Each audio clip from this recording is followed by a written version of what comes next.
If your AI Studio website uses any AI features at all, things like a chatbot, image generation, or any kind of analysis tool, the features will not work after deployment unless we add an API key. So we'll add in an API key here into the environment variables. Start by going back over to AI Studio.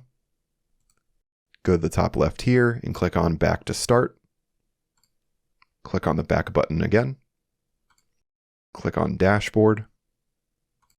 And then here you'll see your API keys. You should have a default key listed right here. However, if you don't have one, you can go to the top right here and click on Create API Key. Once you have your key made, go down and click on the Copy button right here. With that done, switch back over to Hostinger. Then under Environment Variables, click on Add.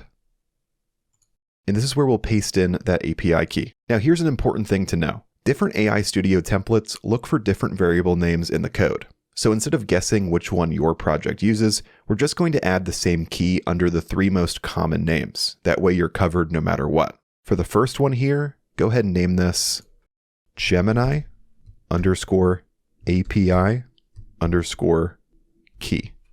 And then under value, go ahead and paste in your key here. Then click on Add More.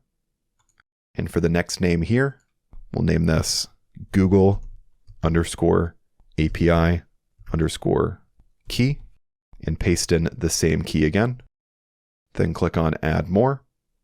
And for the last one here, we'll name this Vite _Gemini _API _key.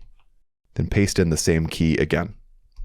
Then once all 3 are in, go down and click on Finish.